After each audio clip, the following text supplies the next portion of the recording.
Olá pessoal, tudo bem? Deixa eu estar gravando, tá? Certinho.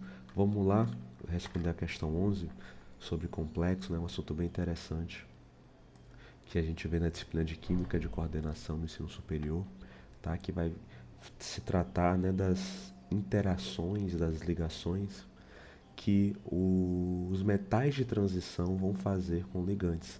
Porque a gente vê no ensino médio que a gente tem a ligação iônica, né, que vai ser o NaCl, por exemplo, sódio do elétron para o cloro, eles se atraem, formam um retículo cristalino e fica essa proporção bonitinha de um para um elétron e um do outro recebe.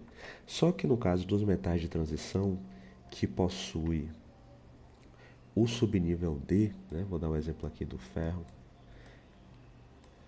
ferro que possui o subnível D ele suporta 10 elétrons, né? Então suporta bastante elétrons.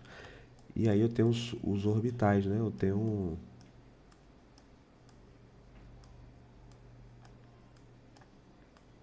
5 orbitais, ó. Vou fazer aqui, ficar junto. Um, 2, 3, 4, 5, 6. Opa, não são 6. Deixa eu tirar isso.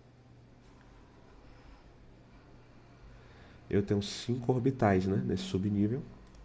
E aí, esses orbitais podem ocupar até 2 elétrons, né? Cada orbital.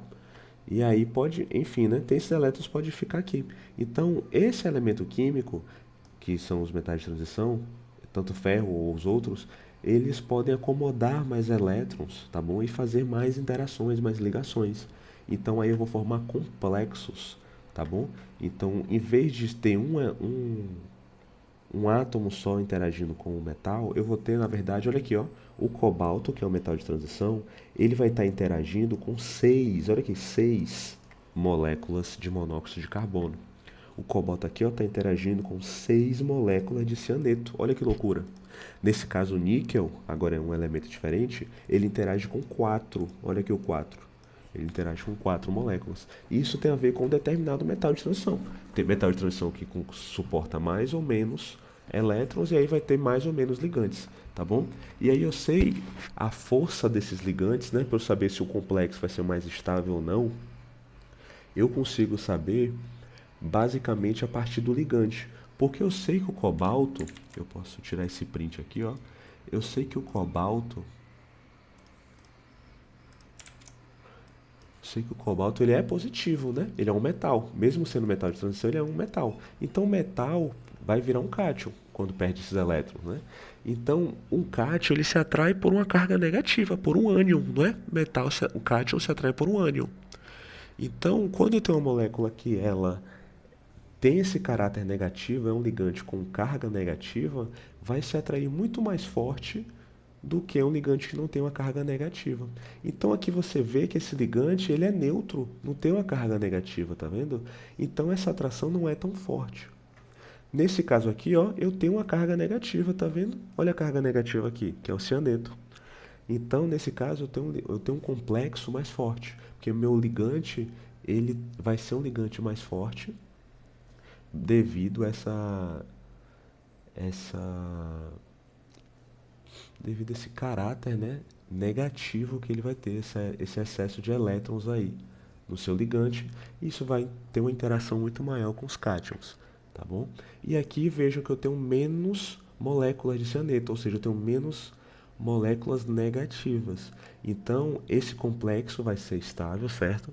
Mas vai ser menos estável do que o B. Porque aqui também eu tenho uma carga negativa, tá vendo? Mas eu tenho menos carga negativa do que aqui. Então, se fosse fazer uma ordem de estabilidade do complexo, seria A, o menos estável. Depois eu teria C. E depois o mais estável seria o B.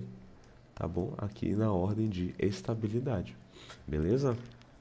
Vamos aqui, tá falando o diagrama dos subníveis D. E aí você tem que ver que o subnível, que a energia menor vai ser do mais estável, tá bom? Então, o composto que vai ser mais estável vai ter energia menor de formação. E aqui vai ter uma energia maior. No caso, que vai ser o menos estável, né? Vai ser o complexo menos estável. Relacionado a isso aqui que eu falei. Vamos lá. A distribuição de orbitais da molécula C refere-se a uma estrutura quadrada planar. Isso porque nessa estrutura os orbitais D, X e Y são diretamente afetados pelos ligantes, sofrendo maior desvio.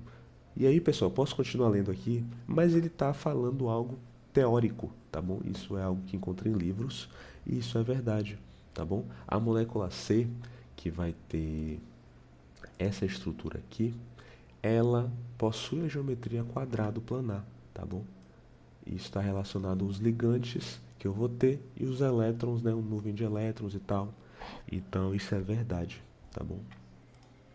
B. Considerando o desdobramento fornecido e a série espectroquímica, o complexo de monóxido de cobalto provavelmente é respectivo ao desdobramento 266.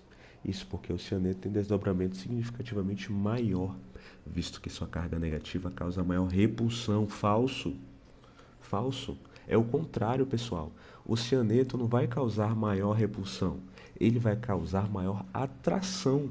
Então, se ele vai causar maior atração, a menor energia vai ser a dele. A menor energia da série espectroquímica vai ser a dele.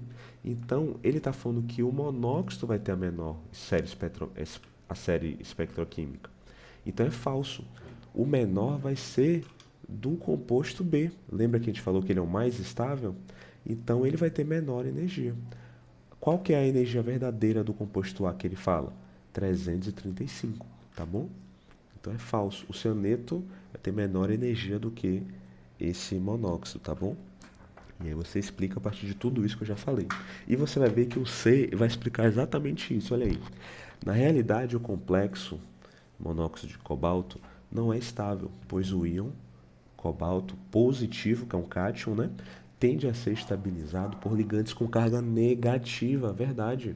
Você percebeu que o complexo, na verdade, esse nitrito aí, o nitrito de cobalto, né, o complexo, o qual provavelmente tem uma energia de desdobramento menor do que a do cianeto, ou seja, que seria 276, exatamente. O cianeto tem essa energia 276 mesmo, que ele é o ligante mais forte. O complexo é o mais estável, logo menor energia. Tá bom? Então, ele, e aqui ele falou, esse cianeto aqui vai ter uma energia menor do que o do nitrito aqui. Isso é verdade, porque por mais que aqui eu tenha a carga negativa do nitrito, igual a do cianeto, eu tenho mais moléculas de cianeto, tá vendo aqui? Tenho mais moléculas de cianeto do que o de nitrito. Então eu tenho uma atração muito maior, esse complexo é muito mais estável do que esse, e a sua energia vai ser a menor da série espectroquímica lá, tá? E essa D eu quero deixar aí de curiosidade para vocês fazerem e trazerem a resposta, tá bom? Se ficar com dúvida, claro, pode perguntar, mas eu quero que vocês verifiquem, né, o comprimento de onda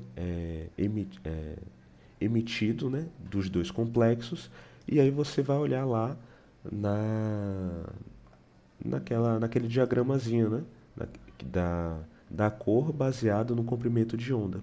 E aí você vai ver o comprimento de onda desse complexo e o comprimento de onda desse complexo, tá bom? E você coloca.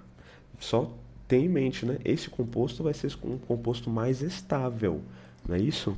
Se ele vai ser um composto mais estável, será que ele vai emitir luz no comprimento mais avermelhado, né? No comprimento maior ou no comprimento menor, né? Comprimento com mais energia ou com menos energia? E aqui é uma molécula menos estável, então vai emitir de um comprimento maior ou menor. Aí você pode pensar baseado em tudo isso que eu falei, tá certo? 8 minutos dá pra gente responder a questão 12, tá bom? De uma forma um pouquinho mais rápida. Ele tá falando aí do museu, né, dos quadros e sobre as composições e tá